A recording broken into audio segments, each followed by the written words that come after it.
नमस्कार, दो दूनी चार में आपका स्वागत है। मैं हूं विकास भदौरिया और ठीक 2 बजने वाले हैं। 2 बजने जब 2 बजते हैं तो देश के 4 अलग अलग शहरों से दिल्ली, मुंबई, पटना और लखनऊ से हमारे सहयोगी अलग अलग खबरों के साथ आपके सामने होते हैं।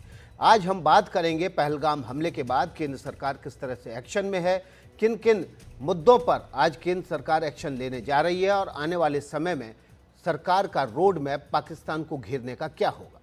चलिए अगली खबर के लिए चलते हैं हम सीधे पंकज झा के पास। अब से कुछ देर पहले केंद्रीय गृह मंत्री अमित शाह ने पाकिस्तानियों के वीजा रद्द करने के निर्देश दिए हैं। सबको वापस भेजा जाएगा। इस बारे में उन्होंने कई राज्यों के मुख्यमंत्रियों से बातचीत की है, जिसमें यूपी के मुख्यमंत्री योगी आदित्यनाथ भी शामिल हैं। केंद्र सरकार के इस फैसले से ठीक पहले ही यूपी से पाकिस्तानियों को वापस भेजने की प्रक्रिया शुरू हो गई है। कल देर रात यूपी के सीएम योगी आदित्यनाथ के घर पर यूपी सरकार के जो पुलिस अधिकारी हैं उनके साथ उनकी बैठक हुई, जिसमें प्रमुख गृह सचिव संजय प्रसाद और डीजीपी भी शामिल थे। और ये तय किया गया कि जो लॉन्ग टर्म और शॉर्ट टर्म वीजा पर पाकिस्तानी आए हैं उन सबको वापस भेजा जाए, लेकिन हिंदू पाकिस्तानी जो हैं उनके साथ क्या किया जाए इसके बारे में अभी कोई क्लैरिटी नहीं है। इसी पर विस्तार से आज बात करते हैं, लेकिन चलेंगे उससे पहले मुंबई जितेंद्र दीक्षित के पास। धन्यवाद पंकज भाई। हमला हुआ है पहलगाम में जम्मू कश्मीर के, लेकिन वहां से 2000 किलोमीटर दूर महाराष्ट्र में मुंबई में उसको लेकर राजनीति हो रही है।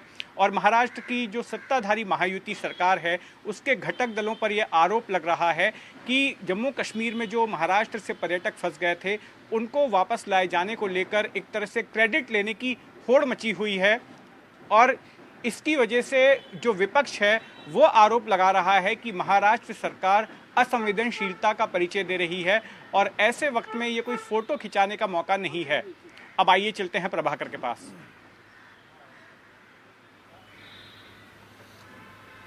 धन्यवाद जितेंद्र। और पहलगाम हमले को लेकर पूरे देश में आक्रोश है, रोष है और बिहार इसका कोई अपवाद नहीं है। लेकिन चूंकि बिहार एक ऐसा प्रदेश है जहां अभी से कुछ महीनों के बाद चुनाव होने हैं, तो जो राजनीतिक पार्टियां हैं, खासकर जो विपक्षी पार्टियां हैं, उनके सुर धीरे धीरे बदलने लगे हैं। और आने वाले समय में जैसे जैसे चुनाव नजदीक आएगा उनके सुर आज भी बदलेंगे। हम आज इस पे बातचीत करेंगे कि क्या पहलगाम हमला जो है चाहते या ना चाहते बिहार में एक चुनावी मुद्दा बन जाएगा, और इस पे विभिन्न जो दल हैं, चाहे वो एनडीए हो चाहे वो इंडिया अलायंस हो, उनका क्या रुख होगा और ऐसा होना भी चाहिए कि नहीं होना चाहिए। इस पे हम पटना से आज विस्तार में चर्चा करेंगे। लेकिन सबसे पहले चलते हैं दिल्ली अपने सहयोगी विकास के पास। बहुत बहुत शुक्रिया प्रभाकर आपका। तो खबरों के सिलसिले को आगे बढ़ा लेते हैं। दिल्ली में आज पहलगाम हमले के बाद एपिसेंटर बना हुआ है। आज सिंधु जल समझौते के स्थगन को लेकर गृह मंत्री अमित शाह एक बैठक करने वाले हैं। इसमें जल शक्ति मंत्री सीआर पाटिल भी मौजूद रहेंगे। इससे पहले सीआर पाटिल ने कल अपने अधिकारियों के साथ सिंधु जल समझौता रद्द करने को लेकर तमाम विकल्पों पर विचार किया था। आज साथ ही साथ गृह मंत्री अमित शाह ने सुबह सुबह बैठक की और उसमें सभी पाकिस्तानियों के वीज़ा रद्द होने के जो निर्देश हैं वो लिखित रूप में बाकायदा जारी कर दिए गए। इससे पहले गृह मंत्री अमित शाह ने सभी राज्यों के मुख्यमंत्रियों से बातचीत की और इस बातचीत में उन्होंने साफ तौर पर निर्देश दिए कि सभी पाकिस्तानी जो आपके राज्य में हैं उनको चिन्हित करके उनको वापस भेजने के लिए जल्द से जल्द तैयारी शुरू कर दी जाए। देखिए, परसों की बात है जब सीसीएस की बैठक हुई थी और उसके बाद सीसीएस ने बाकायदा इस बात का ऐलान कर दिया था विदेश विभाग की तरफ से कि जितने भी पाकिस्तानी हैं जो भारत में वीज़ा पर आए हुए हैं उनके वीज़ा तुरंत प्रभाव से रद्द कर दिए जाते हैं। तो इसके बाद जो प्रक्रिया थी वो ये थी कि सभी पाकिस्तानियों को अपने अपने ठिकानों से निकलकर, जो अपने रिश्तेदारों के यहाँ थे, अस्पताल में थे या किसी या फिर वो टूरिज्म के लिए आए हुए थे, उनको अपने ठिकानों से निकलकर और बाघा बॉर्डर की तरफ से या जैसे जिन रास्तों से वो आए थे उनको वापस जाना होगा और इसके इंतजाम उनको खुद करने चाहिए थे। लेकिन 2 दिन बीतने के बाद भी जो पाकिस्तानियों की संख्या है वो उतनी तादाद में भारत से बाहर एग्जिट करती हुई नहीं दिखाई दी। इसके बाद गृह मंत्रालय एक्शन में आया और एक्शन लेने के बाद तमाम मुख्यमंत्रियों को आदेश दे दिए गए। अब एक एक करके तमाम जो डीजीपी हैं राज्यों के, वो अपने एसपी से बात करके उनके इलाके में, उनके ज़िले में जो पाकिस्तानी हैं उनको चिन्हित कर कर वापस भेजने की तैयारी में जुटे हुए हैं, क्योंकि किसी भी पाकिस्तानी नागरिक को जिस थाना क्षेत्र में वो ठहरता है वहाँ पर सूचना देनी पड़ती है। इसलिए स्थानीय पुलिस को ये पता होता है कि कौन सा पाकिस्तानी कहाँ है। अगर कोई पाकिस्तानी सूचना नहीं देता है तो उसको लापता माना जाता है और उसके खिलाफ कानूनी कार्रवाई इनिशिएटिव कर दी जाती है। और अब बात करेंगे पहलगाम हमले से जुड़े एक बड़े खुलासे की। हमारे सहयोगी मुकेश सिंह सेंगर ने आज सुबह एक्सक्लूसिव जानकारी दी और एक्सक्लूसिव वीडियो भी साझा किया। हमले में शामिल आतंकवादियों पर ये एक्सक्लूसिव खबर आपके सामने है। पहलगाम हमले में शामिल आतंकी घाटी में काफ़ी समय से एक्टिव थे। इसमें से एक आतंकी तो 8 साल से घर से लापता था और 2022 में लश्कर-ए-तैयबा में शामिल भी हो गया था। आतंकियों का ये मॉड्यूल कश्मीर में पहले भी हमले कर चुका है। अक्टूबर 2024 में भी हमले के बाद ये लोग बचकर निकलने में कामयाब हो गए थे। पहले के कई हमलों में इस मॉड्यूल का हाथ माना जा रहा है और यही वजह है कि इन आतंकियों के घर आज जमींदोज करने के लिए सुरक्षा एजेंसियों ने काम शुरू कर दिया है। मुकेश हमारे सहयोगी अनंतनाग में है और हमारे दूसरे सहयोगी राम शिंदे वो पहलगाम में हैं। दोनों ही अनंतनाग ज़िले में आते हैं, लेकिन अनंतनाग के किसी इलाके में मुकेश हैं। सबसे पहले मुकेश का रुख करते हैं। मुकेश, आपने जो सुबह खबर भेजी थी, इन जो आतंकवादी जिनका पहलगाम में भूमिका है, जिनका रोल सामने आया है, उनके घर आज जमींदोज कर दिए गए हैं। लेकिन इसके पीछे की जो खबर थी जो आपने दी थी कि ये 8 साल से सक्रिय थे, जगह जगह पर ये लोग आतंकी हमलों में शामिल थे, लेकिन हर बार बचकर निकलने में कामयाब हो जाते थे।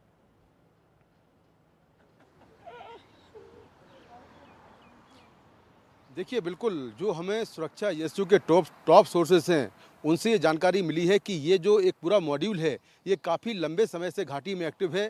ख़ास तौर से साउथ कश्मीर में ये एक्टिव है और साउथ कश्मीर के अलग अलग इलाकों में ये लगातार बड़े आतंकी हमले कर रहा है।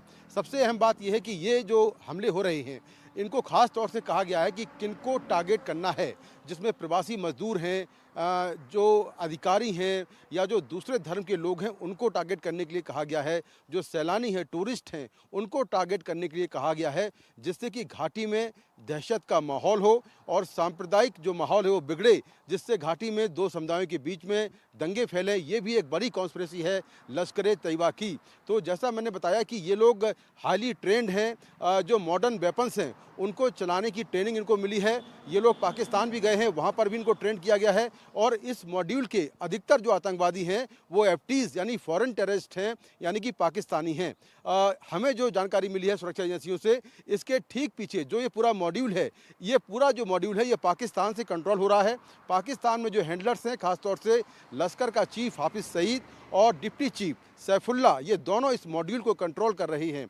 इनको जंगलों में रहने की ट्रेनिंग दी गई है, जंगलों के अंदर गुफा बनाकर इनको रहने की ट्रेनिंग दी गई है। एडवर्स कंडीशन में किस तरह से भूखे रहकर उस गुफा के अंदर रहना है, इसकी भी इनको ट्रेनिंग मिली है। और इसके अलावा ये खास तरह के कुछ ऐप्स का इस्तेमाल करते हैं, जो ऐप आमतौर पर इनक्रिप्टेड होते हैं, उनको उनकी जो बातचीत है उसको पकड़ पाना मुश्किल होता है। इसके अलावा इनके साथ में कुछ कश्मीर के यूथ हैं, लोकल ओवरग्राउंड वर्कर्स हैं, जो लॉजिस्टिक इनको मुहैया कराते हैं, इनसे संपर्क करते हैं। और सबसे बड़ी बात यह है कि जब ये एक हमला करते हैं, कोई टारगेट हमला इनका होता है, उस हमले के बाद ये अंडरग्राउंड हो जाते हैं, जंगलों में रहते हैं, घने जंगल होते हैं, पहाड़ों के ऊपर रहते हैं, और जब बर्फ़ पड़ती है तो थोड़ा नीचे आते हैं, वहाँ पर ये कैप्टिव बनाकर रहते हैं। तो पिछले कई महीनों से ये इस तरह से रह रहे हैं और लगातार एक के बाद एक हमले कर रहे हैं। जैसा मैंने बताया था कि कुछ लोकल इस मॉड्यूल में कुछ लोकल लड़के भी शामिल हैं, जो इनसे संपर्क करते हैं कि पाकिस्तान से संदेश आ गया है। इसके बाद ये खास ऐप से पाकिस्तान से बात करते हैं और फिर इनको अगला टारगेट मिलता है, ये फिर उस हमले की तैयारी करते हैं।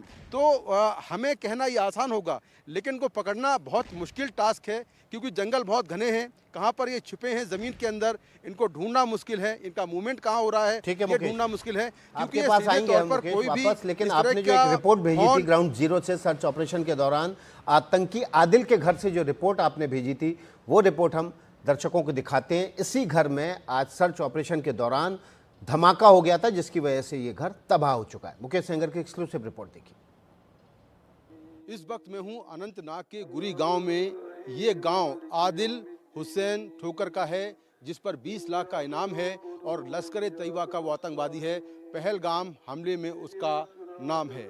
आप देखें कि बीती रात यहाँ पर जवान आए थे, सुरक्षाकर्मी आए थे और उसी दौरान उनका कहना ये है कि आदिल के घर में एक आईडी रखा हुआ था जिसको डिफ्यूज़ करने के दौरान उसमें विस्फोट हुआ और ये पूरा घर तबाह हो गया। आप देखिए ये पूरा का पूरा घर जो है ज़मींदोज़ हो गया है। पूरा इलाका जो है, आसपास के कुछ घर हैं उनको भी थोड़ा बहुत नुकसान हुआ है और ये पूरा घर जो है ज़मींदोज़ हो गया है।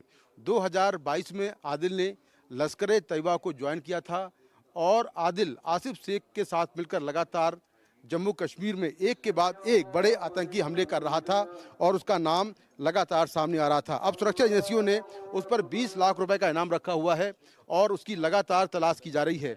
वो लश्कर के उस मॉड्यूल का हिस्सा है जो जम्मू कश्मीर में बड़े आतंकी हमलों को अंजाम दे रहा है। यहाँ पर मैं कुछ लोग हैं उनसे बात करता हूँ। ये आदिल जो है कब से घर से गायब है, क्या जानकारी इसके बारे में? जैसे कि हमने अभी इनकी माता जी से भी बात की है, उसने बोला कि 8 साल से ये घर नहीं आया है। यहाँ से एग्ज़ाम देने गया था, तो उसके बाद एग्ज़ाम जब ये देने गया तब से ये वापस नहीं आया घर। हाँ, अभी देखा आप लोगों ने इसको? नहीं नहीं, हम यहाँ से 5-10 किलोमीटर दूर ही रहते हैं, तो आज तक हमने ऐसे ही सुना है हमने, तो मगर देखा नहीं है आज तक। बिल्कुल जी। तो ये आसपास घर किसके हैं? ये शायद इनके हमसायों का है, तो ये इनका था जो भी आप ये देख रहे हो, तो डिमोलिश जो किया गया है तो ये इनका है, बाकी इनके नेबर्स का होगा जी। तो ये यहाँ के आसपास के रहने वाले हैं। ये वही गांव है जो कि जम्मू कश्मीर की पूर्व मुख्यमंत्री महबूबा मुफ्ती का गांव है, यानी कि महबूबा मुफ्ती भी इसी गांव की हैं और इसी गांव का ये जो है आदिल हुसैन ठोकर है जिसकी तलाश की जा रही है। ये पूरा घर जो है वो ज़मींदोज़ हो गया है और आप देखें कि जो घर में लोग रहते हैं वो आसपास कहीं चले गए हैं। कुछ लोगों को यहाँ पर डिटेन भी गया है, कुछ लोग पकड़े भी गए हैं घर के, इनके पुलिस लगी। हाँ सर, इनका ये फादर अभी पकड़ा गया है और भाई इनका शायद सुनने में आया कि 2 दिन से वो बंद है। जब से इंसिडेंट हुआ है तब से वो भी बंद है। ये उनके नेबर्स है, हमसाया है। अच्छा, तो ये आसपास जो नेबर्स हैं वो यहाँ पर रहने वाले हैं। तो आप देखें कि यहाँ पर ये जो पूरा घर है फिलहाल ये ज़मींदोज़ है और आदिल के बारे में कोई जानकारी नहीं है। पिछले 7-8 सालों से वो गायब है, लेकिन ये जानकारी मिली है कि 2022 में उसने लश्कर तैयबा ज्वाइन किया था। उसके बाद एक बड़ी आतंकी वारदातों को वो अंजाम दे रहा है और जो आसपास लोग हैं उनका कहना ये है कि उनका आदिल से कोई संपर्क नहीं था। तो आदिल पर 20 लाख रुपए का इनाम सुरक्षा एजेंसियों ने रखा हुआ है। पहलगाम हमले में मुख्य आरोपी के तौर पर उसका नाम है और लश्कर तैयबा जो आतंकी संगठन है उससे जुड़ा हुआ है। ये भी कहा जा रहा है कि उसने ट्रेनिंग ली है पाकिस्तान में, ये भी जानकारी मिली है। तो इस तरह से काफ़ी कुख्यात और खूंखार ये आतंकी है जिसकी सुरक्षा एजेंसियां तलाश कर रही हैं। उसका ये घर जो है वो फिलहाल ज़मींदोज़ हो चुका है। अनंतनाग के गुरी गांव से कैमरा पर्सन अशोक महाले के साथ मैं मुकेश सिंह सेंगर, NDTV इंडिया। तो आतंकियों के ठिकाने मिट्टी में मिलाने का वक्त आ गया है, ये प्रधानमंत्री नरेंद्र मोदी ने कहा था। लेकिन आज जब सिक्योरिटी फोर्सेस पहुंचे इस आदिल के आतंकी के घर, तो वहां पहले से आईडी थी जो कि फट गई और सुरक्षाकर्मी बाल बाल ही बचे। चलिए अगली खबर का रुख कर लेते हैं। पहलगाम के बेसन घाटी जहां धमाका हुआ था, जहां धमाका नहीं, जहां आतंकी हमला हुआ था, इस आतंकी हमले में 26 लोगों की मौत हो गई थी। हमारे सहयोगी राम शिंदे उस जगह पर ग्राउंड जीरो पर पहुंचे हैं। पहले उनकी एक्सक्लूसिव रिपोर्ट दिखाते हैं, फिर उनसे बातचीत करेंगे। NDTV की टीम उस जगह पे आई है जहां पे आतंकी हमला हुआ था। हम यहां पे देख सकते हैं कि मिट्टी है, पानी है और यहां पे जो टूरिस्ट आए थे उनके यहां पे शूज है, चप्पल है और किस तरह से जब गोलीबारी हो गई थी, जब फायरिंग हुई थी, आतंकियों ने की थी, तब यहीं से ये सब टूरिस्ट जो है, सैलानी जो है वो भाग कर निकले थे और इसी कीचड़ में वो पड़े थे जो कि इंजूर हुए गोलियों में। और यहाँ पे हम देख रहे हैं कि किस तरह से ये रास्ता है, नैरो रोड है, वहाँ पे कुछ कैरी बैग दिख रही है या फिर बैग भी दिख रही है कि जिसमें से खाने के लिए और पानी पीने के लिए सामान लाए थे। और यहाँ से क्योंकि ऊपर से यहाँ तक आने के लिए 2 घंटे लगते हैं, हम चलते हुए 2 घंटे आए हैं और यहाँ पे कुछ भी खाने के लिए नहीं मिलता है, पीने के लिए नहीं मिलता है, तो इसलिए सैलानी जो है वो साथ में लेकर आए थे। और आगे ही वहाँ पे जो दिख रहा है जो हट दिख रही है, वहीं पे ये सब फायरिंग हुई थी कि जो आतंकी है वहीं से आ गए थे। यहाँ पे देख रहे हैं कि हम ये कितने बड़े पेड़ है और पेड़ के पीछे छुपते छुपते आए थे, उनको ट्रेनिंग दी गई थी। ये पहाड़ी है, झाड़ी है, जंगल है और उसी के और पानी है, नदी है, उसी में से रास्ता बनाते हुए, लूप होल ढूंढते हुए वो यहाँ तक पहुंचे थे और यहीं पे वो घटना हुई थी और एकदम से भगदड़ जो है वो मच गई थी और यहीं पे कुछ लोग गिर भी गए थे और फिर यहाँ से रेस्क्यू टीम यहाँ पर आई और उनको यहीं से उठाया था। कुछ डेड बॉडी जो है वो यहीं पे मिली थी और जो इंजर्ड लोग थे उनको बाइक से नीचे ले जाया गया है। यहाँ पे अस्पताल नहीं है, यहाँ पे डॉक्टर नहीं है, कुछ भी नहीं है, इसलिए यहाँ पे राहत कार्य जो है वो पहुंचने के लिए वक्त लगा और यहाँ से उन सैलानी के जो इंजर्ड थे, जो जिनकी डेड बॉडीज थी, उनको ले जाने के लिए वक्त लगा। लेकिन यही वो जगह है जहाँ पे सब फायरिंग हुई थी और यहीं पे कुछ सैलानियों की मृत्यु भी हो गई थी। राम शिंदे हमारे सहयोगी ग्राउंड जीरो पर पहुंचे हैं। हम उनकी एक और रिपोर्ट दिखाएंगे जो विसरण घाटी जहां पर गोलीबारी हुई, जो तस्वीरें आप इस वक्त देख रहे हैं स्क्रीन पर, ठीक उसी जगह पहुंचे हुए हैं और वहां की भी रिपोर्ट दिखाएंगे। लेकिन उससे पहले राम का रुख कर लेते हैं। राम, आप ग्राउंड जीरो पर पहुंचने वाले पहले रिपोर्टर्स में से एक हैं।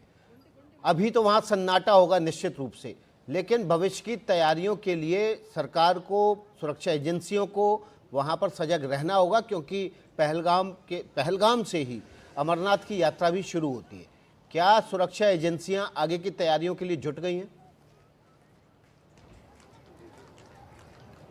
बिल्कुल, सुरक्षा एजेंसियां आगे की तैयारी के लिए जुट गई है। हम जहां पे पहुंचे थे, बैसरन में पहुंचे थे, वहां पे 4 लेयर सिक्योरिटी आज बढ़ाई गई है, जो कि कल तक नहीं थी। कल भी लगातार 2 दिन मैं जा रहा हूं, लेकिन ये कल तक सिक्योरिटी नहीं थी। आज 4 लेयर सिक्योरिटी बढ़ाई गई है। कमांडोज भी वहां पे आए हैं और हेलीकॉप्टर है और बाकी फाइटर पायलट से लेकर हर चीज़ जो है, तैयारी जो है यहाँ पे की हुई नज़र आ रही है। दूसरी बात जो है, ये रहा बॉर्डर के एरिया। दूसरी बात जो है कि इस सिटी में भी सिक्योरिटी बढ़ाई गई है। यहाँ पे जो बुकिंग है ये सब कैंसिल किए गए और यहाँ के लोगों की दिक्कत ये है कि नुकसान उनको बहुत सहना पड़ रहा है, क्योंकि यहाँ के हालात जो है कब सुधरेंगे ये पता नहीं है। और तीसरी बात जो है, जो कि इन्वेस्टिगेशन एजेंसी जो है वो टारगेट कर रही है, वो है टेरर फंडिंग के ऊपर, क्योंकि कोई भी घटना अगर करनी है, कोई भी एक्शन अगर लेना है तो टेररिस्ट क्या यूज़ करते हैं, तो फंडिंग। तो फंडिंग कहाँ से आ रहा है और किस तरह से आ रहा है, इसके ऊपर भी जो इन्वेस्टिगेशन एजेंसियाँ है वो काम कर रही है, क्योंकि ये टेरर फंडिंग कहाँ से आ रहा है और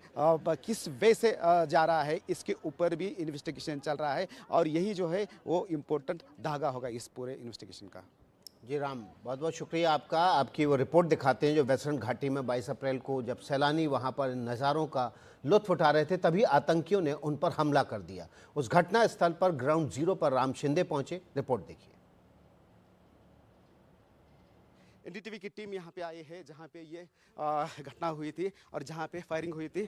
अब हम अंदर जाकर देखते थे कि यहीं पे वो चीज़ें हुई थी और यहीं से वो, मैं कैमरामैन को बोलता हूँ कि अंदर आ जाए और किस तरह के हालात है हम यहाँ पे देख सकते हैं कि यहाँ पे भगदड़ मच गई थी और यही एंट्री गेट है। सत्यम, आप अंदर आ जाइए और यहाँ पे हमारे एनडीटीवी के प्रेक्षक जो है उनको दिखाई कि ये घटना जो है वो किस तरह से घटी हुई थी। हम यहाँ पे देख रहे थे फायरिंग होने के बाद भगदड़ मची थी। ये चेयर है और ये चेयर है कुछ गिरी हुई नज़र आ रही है।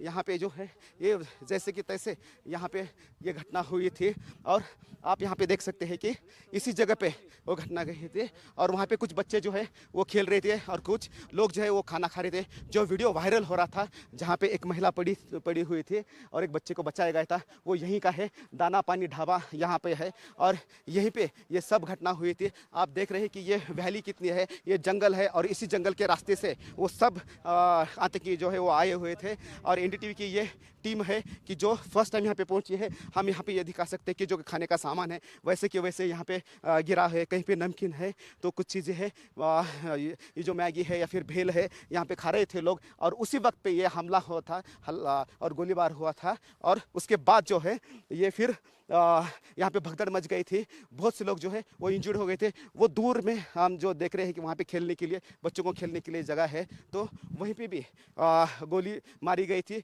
फिर वहाँ पे फायरिंग करने के बाद वहाँ से उठाकर कुछ लोगों को यहाँ तक लाया गया था। हम ये पूरा एरिया देखते हैं कि अभी खाली किया गया है, कोई भी यहाँ पे नहीं है और आतंकियों ने इसी जंगल के रास्ते से आए थे और खाना पानी और ये सब लेकर आए थे। उनको ट्रेनिंग दी गई थी और अब जो है उनके ऊपर कार्रवाई करना शुरू कर दिया है। लेकिन यहाँ का जो हालत है वो हम देख सकते हैं, कपड़े वैसे ही पड़े हुए हैं, चेयर वहीं से पड़े हैं। सब निशानी जो है एनआई की टीम यहाँ पे आई थी और एविडेंस जो है वो उठाकर यहाँ पे ले गई है। और वैसे कि वैसा ये सब सामान जो है वो यहाँ पे गिरा है। अब देख सकते हैं ये अच्छा टूरिस्ट स्पॉट था। वहाँ पे एक जो वीडियो वायरल हुआ है वहीं पे बच्चे जो है वो खेल रहे थे और वहीं पे भी फायरिंग हुई थी। वहाँ पे भी एक जो डेथ है वो हो गई थी। और फिर सभी सैलानी, क्योंकि सब तरफ से फेंसिंग है, कहीं पे भागने के लिए कोई भी रास्ता नहीं था, तो इसलिए सब इसी गेट की तरफ निकले हैं और इसी गेट की तरफ से निकलते हुए बाहर निकले हैं। एनडीटीवी की जो टीम है वो यहाँ तक पहुँची है। 2-2.5 घंटे चलते हुए पानी से या फिर फिसलन वाली जगह से हमारे एनडीटीवी के प्रेक्षकों को ये दिखाने के लिए कि यह घटना कैसे घटी थी। तो हमारे सहयोगी राम शिंदे की आपने रिपोर्ट देखी। जंगल, घाटी, पहाड़, नदी नाला पार करते हुए पैदल यहाँ पर पहुँचे। तकरीबन 2.5 घंटे पैदल चलने के बाद उन्होंने ये रिपोर्ट आपके लिए भेजी है। इस खबर से जुड़ा हुआ हर पहलू, हर खबर सबसे पहले आप एनडीटीवी पर हासिल करेंगे। अगली खबर के लिए हम चलते हैं लखनऊ, पंकज झा के पास।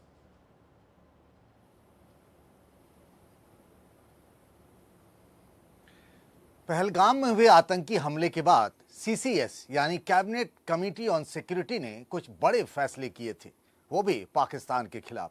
उसमें तय हुआ था कि जो पाकिस्तानी यहाँ हिंदुस्तान में रह रहे हैं, वीजा पर आए हुए हैं, उन सबको वापस भेजा जाए। थोड़ी देर पहले ही केंद्रीय गृह मंत्रालय की तरफ से सारे वीजा रद्द करने के आदेश भी हो गए। बताया गया है कि केंद्रीय गृह मंत्री अमित शाह ने सभी राज्यों के मुख्यमंत्रियों से बातचीत की। यूपी के सीएम योगी आदित्यनाथ से बात उन्होंने की और कहा कि आप अपने राज्य में जो पाकिस्तानी रह रहे हैं वीजा पर, और उन सब की पहचान कराकर उन्हें वापस पाकिस्तान भेजने की प्रक्रिया शुरू करें। इससे पहले ही कल देर रात यूपी के मुख्यमंत्री योगी आदित्यनाथ के घर पर ही यूपी सरकार के गृह विभाग की एक बड़ी बैठक हुई थी और इस बैठक में इस पर लंबी चर्चा हुई कि यूपी में जितने भी 75 जिले हैं उन सभी में पाकिस्तान से जो लोग आए हैं short term, long term visa पर, उन सबको वापस पाकिस्तान भेजने की कार्रवाई शुरू की जाए।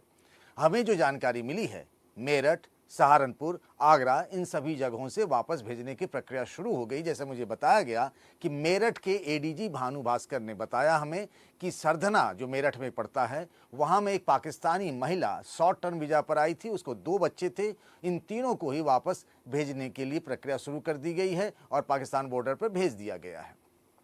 करीब 1500 लोगों की पहचान की गई है जो पाकिस्तानी हैं।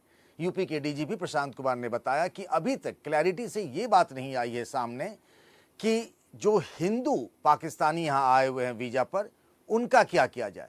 इसीलिए अभी फिलहाल जो पाकिस्तानी मुसलमान यहाँ आए हुए हैं, उन सबको भेजने की प्रक्रिया शुरू कर दी गई। इसी बीच आपने देखा है कि पहलगाम में हुए आतंकी हमले के बाद से यूपी में सियासत भी चल रही है। यूपी के मुख्यमंत्री योगी आदित्यनाथ जब कल कानपुर गए थे, शुभम द्विवेदी जिनकी मौत हो गई थी पहलगाम में, उनके परिवार से मिलने के बाद उन्होंने कहा था कि हिंदू माँ बहनों के साथ जो बर्बरतापूर्ण कार्रवाई की गई है उसकी सजा मिलेगी उन लोगों को। उसके बाद अखिलेश यादव ने आज ये कहा है, कल जब सर्वदलीय बैठक हुई थी उसके बाद आज जब वो मैनपुरी पहुंचे अपनी पत्नी डिंपल यादव जो सांसद है उनके साथ, तो उन्होंने फिर से ये मुद्दा उठाया कि पहलगाम में हुआ आतंकी हमला सुरक्षा में एक बड़ी चूक है। क्या कहा अखिलेश यादव ने, जरा सुनते हैं। जो लोग जानकारी दे रहे हैं, जिनसे बातचीत हुई है, वो यही बता रहे हैं न केवल इंटेलिजेंस फेल्यूर हुआ है, बल्कि समय होते हुए जो कार्रवाई होनी चाहिए थी, जो सैनिक, फौज या मेडिकल मदद होनी चाहिए थी, वो भी नहीं दे पाए हैं। तो इतनी बड़ी चूक कैसे हो रही थी जब भारतीय जनता पार्टी के लोग ही ये मोटिवेट कर रहे थे जाकर के कश्मीर घूमिए, जम्मू घूमिए या कश्मीर के इन स्थानों पे जाइए। तो आखिरकार इतनी बड़ी सिक्योरिटी लैप्स कैसे हो गया। सबसे बड़ा सवाल ये है कि घटना हुई कैसे, उसकी जानकारी सरकार को क्यों नहीं मिल पाई। जैसा हमने कहा कि यूपी में अभी तक 1500 पाकिस्तानियों की पहचान की गई है जो कल बैठक हुई थी। अभी भी डेटा अपडेट किया जा रहा है। सभी जिलों के एसपी और जो पुलिस कमिश्नर हैं उन सबको इस बारे में निर्देश भी दिए गए। हम इसी बारे में बात करते हैं विस्तार से यूपी के डीजीपी रह चुके AK जैन साहब से। जैन साहब हमसे जुड़ रहे हैं। जैन साहब, आपको मेरी आवाज़ मिल रही है? आपका स्वागत है इस धन्यवाद, इंडिया बहुत पर बहुत 2004 धन्यवाद। में। बहुत बहुत धन्यवाद आपका।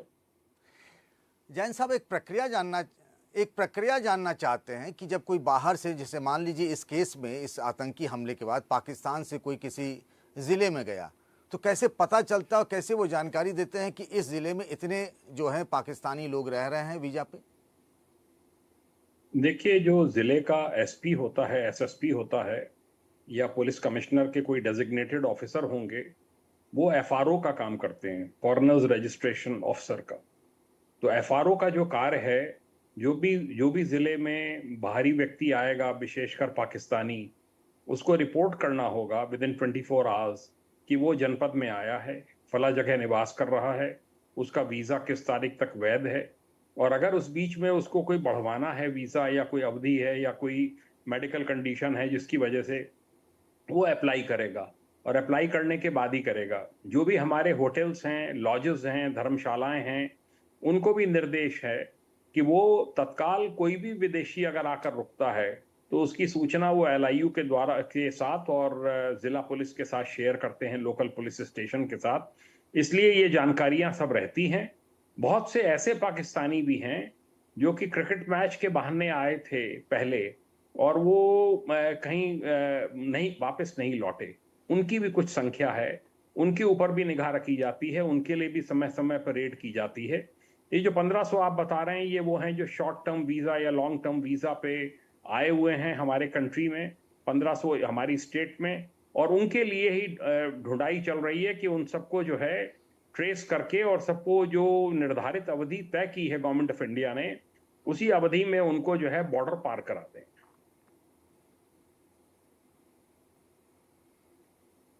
एक सवाल ये भी था जैन साहब, जैसा आपने कहा कि ये लोग हैं जिनके बारे में पुलिस को जानकारी है। आपने कहा कि कुछ लोग आते हैं वीज़ा पर, फिर वो उनके बारे में पता ही नहीं चलता, वो यहीं ओवर स्टे कर जाते हैं, यहीं रह जाते हैं, उनका कोई ट्रैक नहीं होता। आपको नहीं लगता कि एक बड़ी चुनौती हो सकती है इस तरह के जो मामले हैं? ये बहुत बड़ी चुनौती है। हर जिले में इंटेलिजेंस हेडक्वार्टर में इनकी सूचियां बनी हुई हैं, ये कहाँ पर आए थे।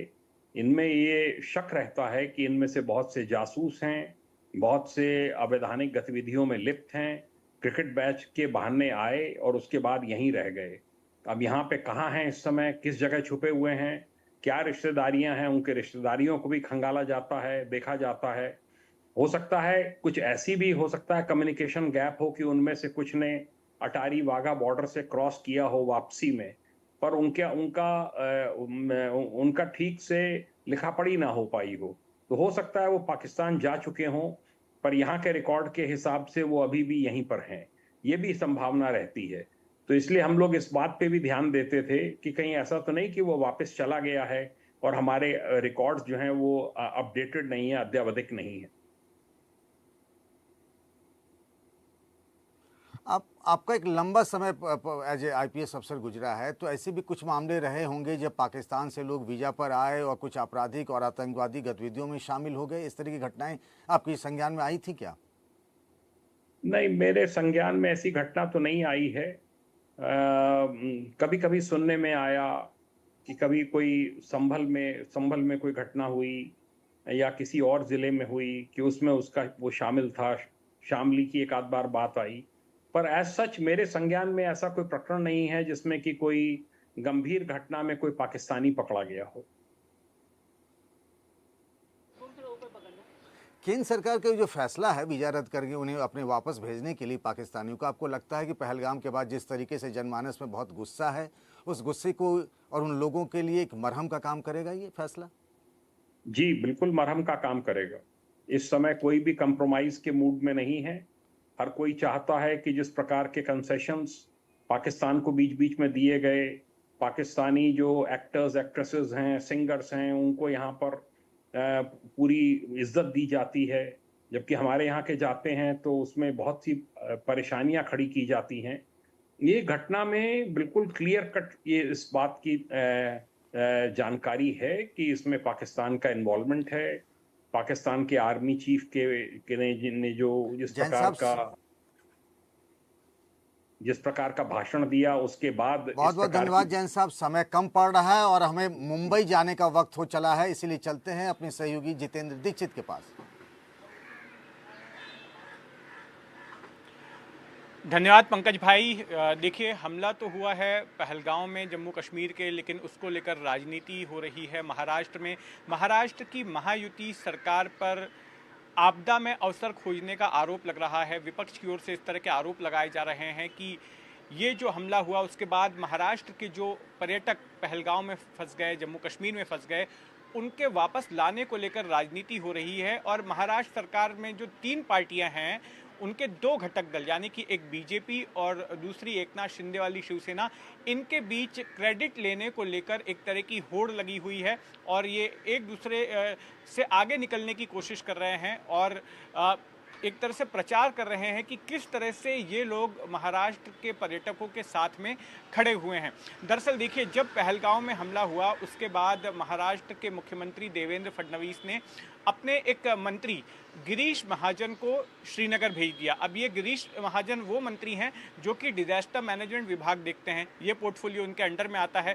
तो ये एक जायज़ बात थी कि अगर डिजास्टर से जुड़ा हुआ मंत्री है तो वो जाकर वहाँ पर कोऑर्डिनेट करेगा जम्मू कश्मीर की सरकार से, और जो वहाँ पर उस वक्त जो 100 मौजूद थे 6 महाराष्ट्र के पर्यटकों को, उनको वापस लाने के लिए कोऑर्डिनेशन करना, और बाकी जो घायल थे और दूसरे जो पर्यटक थे जो वापस लौटना चाहते थे उनके कोऑर्डिनेशन के लिए महाराष्ट्र सरकार के प्रतिनिधि के तौर पर गिरीश महाजन वहां चले गए थे। और ये बिना किसी पब्लिसिटी के गए थे, कोई प्रचार नहीं हुआ था, कुछ नहीं हुआ था। लेकिन जब ये बात एकनाथ शिंदे वाली शिवसेना को पता चलती है तो उसके बाद क्या होता है, उसके बाद एकनाथ शिंदे खुद यहाँ से आधा दर्जन पत्रकारों के साथ एक विशेष विमान से खुद पहुँच जाते हैं श्रीनगर। और इसके अलावा जिस तरह से बीजेपी ने शवों को रिसीव करने के लिए और इसके अलावा जो पर्यटक वहां से वापस लौट रहे थे विशेष विमानों के जरिए, उनको रिसीव करने के लिए जैसे बीजेपी ने अपने मंत्रियों को, सांसदों को और नेताओं को मुंबई और पुणे के हवाई अड्डों पर भेजा, उसी तरह से फिर एकनाथ शिंदे ने भी वही किया। खुद तो पहुंच गए श्रीनगर, लेकिन यहाँ उन्होंने अपने मंत्रियों को और अपनी पार्टी के नेताओं को लगा दिया पुणे और मुंबई के हवाई अड्डों पर रिसीव करने के लिए पर्यटकों को। और इसके साथ साथ सरकार की तरफ से कोई एक यूनिफॉर्म जो है प्रेस नोट नहीं आ रहा था कि सरकार की ओर से कुल किस तरह के प्रयास किए जा रहे हैं पर्यटकों को वापस लाने के लिए। एकनाथ शिंदे की टीम जो है अपनी अलग जानकारी दे रही थी, तो वहीं सीएमओ जो है वो अलग जानकारी दे रहे थे। सीएमओ दफ्तर की ओर से अलग तरह से जो है ट्वीट किया जा रहा था।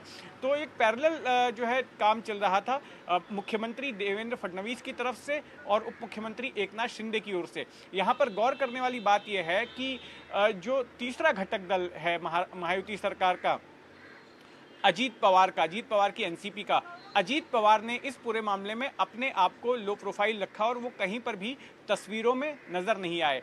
तो अब विपक्ष का कहना है कि इस तरह से जो होड़ लगी हुई है क्रेडिट लेने को लेकर, ये सरकार की असंवेदनशीलता को प्रकट करती है। मेरे साथ में मौजूद हैं उद्धव ठाकरे की शिवसेना के प्रतिनिधि आनंद दुबे जी। आनंद जी, 2 दूनी 4 में आपका स्वागत है। जिस तरह से ये दोनों ही पार्टियां कश्मीर से पर्यटकों को वापस लाने के लिए होड़ में लगी हुई हैं और इसके साथ साथ अपने अपने नेताओं को आगे कर रही हैं, उनकी तस्वीरें पेश की जा रही हैं, उसको आप किस तरह से देखते हैं? जितेंद्र जी नमस्ते। देखिए, जब कभी हमारे देश में कोई आपदा आती है, कोई आपातकालीन स्थिति आती है, तो लोग सेवा करते हैं। लेकिन ये जो महायुति सरकार के नेता हैं, ये आपदा में अवसर ढूंढ रहे हैं। देखिए, कभी अगर आपातकालीन स्थिति होती है तो सरकारें जाती हैं, प्रतिनिधि भेजती हैं, लोगों की मदद करती हैं, अपने नागरिकों को सुरक्षित वापस लाती हैं। उसमें कोई दो राय नहीं, करना ही चाहिए।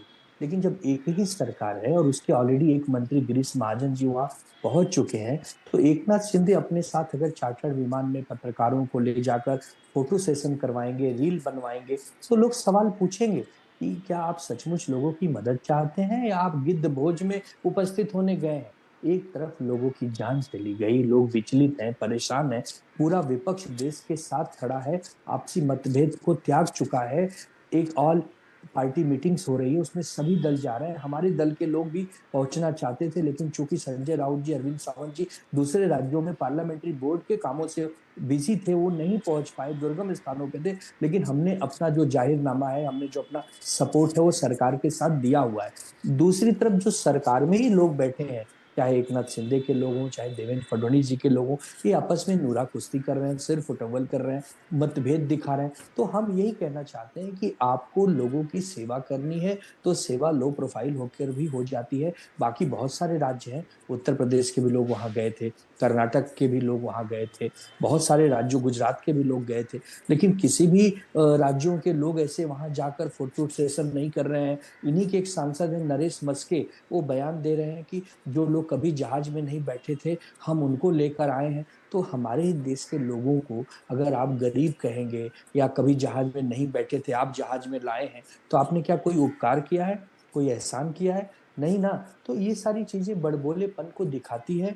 इतने संवेदनशील मामले में भी अगर आप संवेदन नहीं है, तो फिर आप सरकार के नाते एक असफल सरकार है, यही हम कहना चाहते हैं। देखिए, पाकिस्तान को मुंह तोड़ जवाब देना चाहिए। बहुत सारी सरकार की भी कमियां हैं, हम गिना सकते हैं, लेकिन हम नहीं गिना रहे हैं। हमें पता है कि वहाँ कानून व्यवस्था कमजोर थी, हमारे जो इंटेलिजेंस है फेलियर है, बहुत सारे ढंग से इलीगल ढंग से वहाँ आतंकवादी अगर आ रहे हैं तो सरकार क्या कर रही है? आपने कहा था नोटबंदी के बाद सब बंद हो जाएगा, धारा 370 हटने के बाद सब अच्छा हो जाएगा, लेकिन आज हम उस पर बहस नहीं जी करना चाहते। क्यों?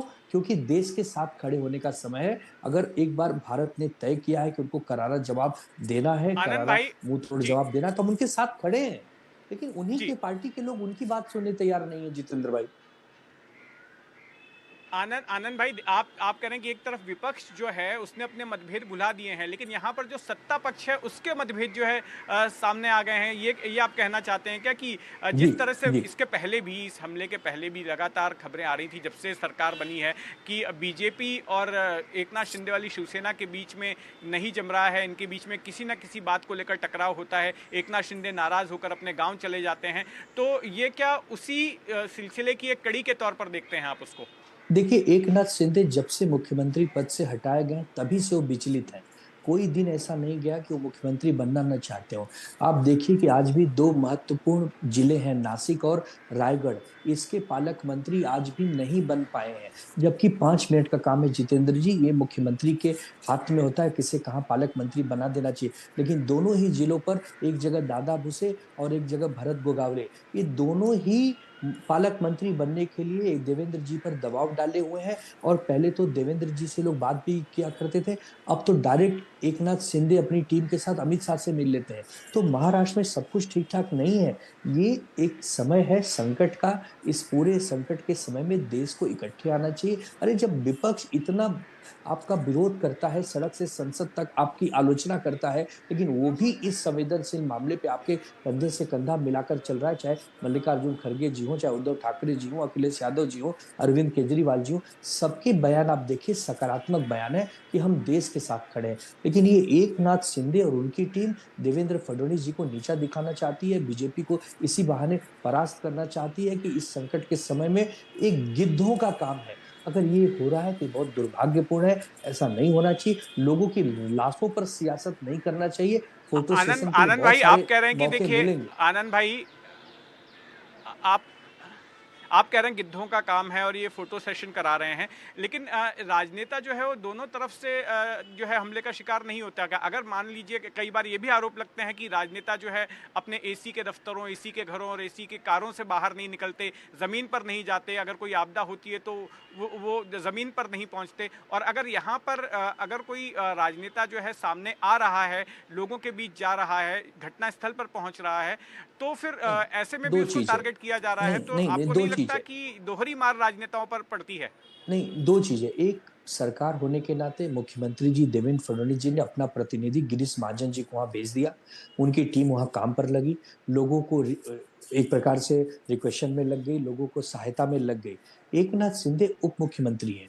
एकनाथ शिंदे सरकार में देखा जाए तो बहुत बड़ा गस्टेड पद उप मुख्यमंत्री का नहीं होता है, वो एक कार्यवाहक जैसा होता है, काम करने के लिए होता है। एक्शन ऑफ प्लान हमेशा सीएम के पास होता है। जब सीएम वहां फ्रंट पे खेल रहे हैं, तो एकनाथ शिंदे को अपनी टीम के साथ जाकर फोटो सेशन करवाना या नरेश मस्के जैसे लोगों से हल्की बयानबाजी नहीं करवानी चाहिए थी। हमारा ये काम है, मुंबई में कोई आपदा हो जाए वहां एकनाथ शिंदे जाएं, ठाणे में कुछ हो जाए वहां जाएं, वो वहां के हकदार हैं, वहां जा सकते हैं। लेकिन एक पर राज्य में जाकर जहां जी उनको एक जी लीगली उनका उनका निवेदन वहां नहीं है, या एक प्रकार से जी उनको वहां नहीं भेजा गया है, उनको वहां डिपोर्ट नहीं किया गया है, या उनको काम पे नहीं लगाया गया जी वहां, वहां अगर आप जाते हैं तो आप लक्ष्मण रेखा तोड़ते हैं। अगर ये लक्ष्मण रेखा आप तोड़ते हैं तो फिर इसी को अंतर कलह बोलते हैं बिल्कुल। जितेंद्र जी भाई, यही अंतर्द्वंद है। जी आनंद भाई, बिल्कुल जो समझ गया, बिल्कुल सही कह रहे हैं। आपने जो बात कही है वो आपकी पार्टी का पक्ष ये है कि इसको लेकर राजनीति हो रही है और इसको लेकर होड़ लगी हुई है वन अप की। अब आइए चलते हैं प्रभाकर के पास पटना और जानते हैं उनके पास क्या खबर है।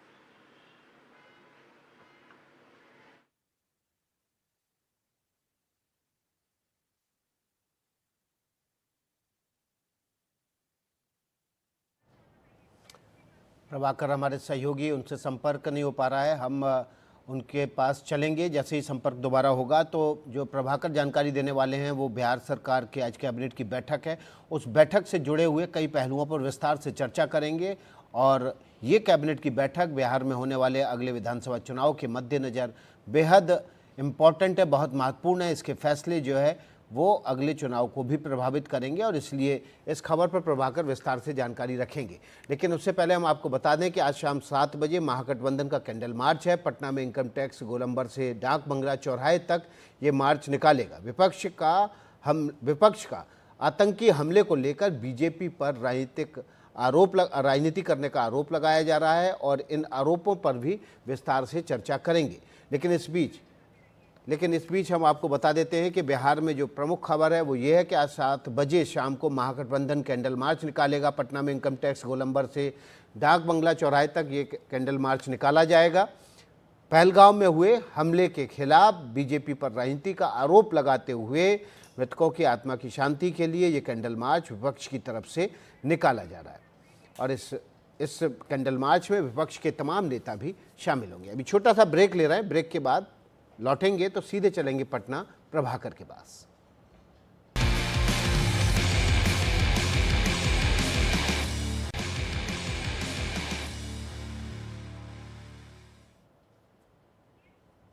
ब्रेक के बाद 2 दूनी 4 में आपका स्वागत है। सीधे चलते हैं पटना हमारे सहयोगी प्रभाकर के पास।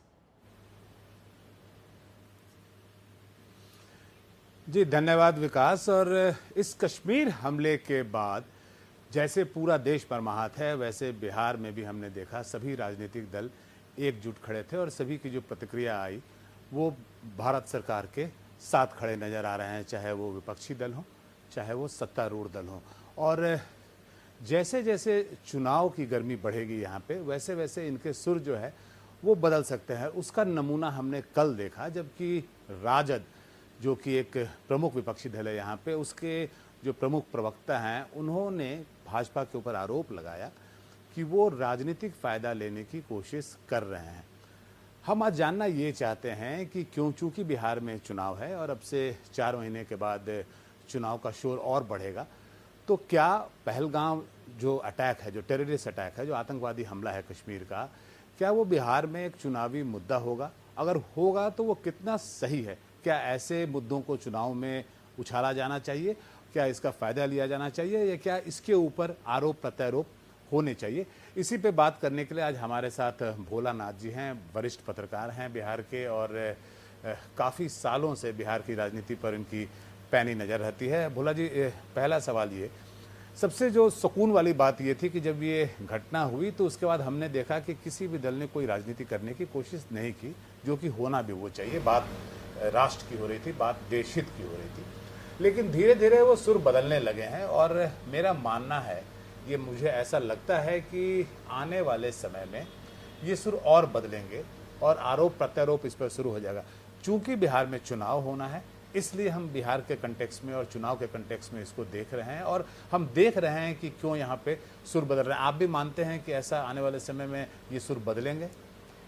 देखिए, इसमें कोई शक नहीं है कि बिहार में चुनाव जल्द होने वाला है और जो ये घटना हुई है पहलगाम की वैसरन घाटी की, तो उसमें जो पर्यटकों को जिस तरह से निशाना बनाया गया, उसमें बिहार के भी एक मनीष रंजन है। तो यह देशव्यापी, बल्कि कहिए कि मोदी सरकार जो अपनी रणनीति के तहत इसको एक वैश्विक मुद्दा बनाने में कामयाब रही है। अब ये गौर कीजिए कि अमित शाह जाते हैं वहाँ पर वारदात के बाद, फिर आकर के वो राष्ट्रपति को फीड करते हैं, फिर उसके बाद राजनयिकों की बैठक बुलाई जाती है। उससे पहले जो है कैबिनेट की बैठक बुला करके 5 बड़ी पाबंदियां पाकिस्तान पर लगाई जाती हैं। फिर कल मोदी जी जब आए पटना ये बिहार में और मधुबनी से जिस तरह से उन्होंने आगाज़ किया कि कोई भी बचेगा नहीं, सोचा भी नहीं होगा, कल्पना भी नहीं किया होगा ऐसी सज़ा आतंकियों को मिलेगी। तो मोदी सरकार कुल मिलाकर के पाकिस्तान और आतंकवाद को अपनी रणनीति के तहत चौतरफा घेरने में कामयाब रही है। रही बात बिहार में अगर मुद्दा बनाने की इसको, तो बिहार में एक सेंसिटिव स्टेट है, पॉलिटिकली चुनाव होने वाले हैं, तो मुद्दा तो बनेगा ज़रूर। लेकिन अब इसमें ये हम लोगों को देखना है कि अगली कार्रवाई जो केंद्र सरकार की है, मोदी सरकार की जो है अगली कार्रवाई जो है, जैसा कि बात आ रही है कि कुछ सर्जिकल स्ट्राइक हो सकता है या कोई कड़ी कार्रवाई मोदी सरकार कर सकती है, तो उस पर नज़र रखनी है कि कब होता है। इससे जुड़ा भोला जी 2 सवाल है और संक्षिप्त आपसे हम इसका जवाब चाहेंगे। पहला ये कि चाहे वो सत्ता पक्ष हो या विपक्ष हो, कोई इस पूरे हमले के बाद जो कार्रवाई होगी उसका क्रेडिट लेने की कोशिश करे या आरोप प्रत्यारोप लगाना चाहे, कोई भी राजनीतिक दल जब इस मामले को चुनाव के मैदान में उछालता है तो वो कितना सही है, एक। दूसरा, आप जिस कार्रवाई की बात कर रहे हैं, जो भारत सरकार के जो बदले की कार्रवाई की बात कर रहे हैं, जिसकी घोषणा कल प्रधानमंत्री नरेंद्र मोदी ने मधुबनी में की, अगर वो हमला या जो भी हम उसे बोले वो कार्रवाई अगर बिहार चुनाव से पहले हुआ तो क्या बिहार चुनाव का रूप बदल जाएगा? देखिए, आपकी दोनों बातें बहुत ही महत्वपूर्ण हैं, दोनों जो सवाल हैं। एक तो ये कि अगर हमले का जो एक समय क्या होता है, अगर कोई भी कार्रवाई भारत करता है तो उसका समय क्या होता है। जैसे ये बात आ रही है कि अभी कर दे, छोटा जवाब चाहूंगा क्योंकि हमारे पास भोला जी समय की कमी है। ये अगर मान लीजिए कि अभी हो जाए तो चुनाव में अभी 4-5 महीने की देर है, तो उसका बहुत फायदा नहीं मिल पाएगा भाजपा को। लेकिन अगर ये तैयारी के साथ, एक रणनीति के साथ चुनाव से पहले भोला जी का कहना है कि अगर ये हमला जो है जिसकी हम बात कर रहे हैं या कार्रवाई जो है अगर चुनाव से ठीक पहले होता है तो इसका जरूर ये चुनाव का रुख बदल सकता है। आज बिहार से इस मुद्दे पर बस इतना ही और अब चलते हैं दिल्ली विकास के पास। बहुत बहुत शुक्रिया प्रभाकर, पंकज और जितेंद्र दीक्षित आपका। फिलहाल 2 दूनी 4 में इतना ही। हर रोज़ 2 बजे दोपहर में हम 4 जगह से, पटना, मुंबई, लखनऊ और दिल्ली से आपके लिए 4 अलग अलग खबरों के साथ फिर हाजिर होंगे। तब तक के लिए नमस्कार।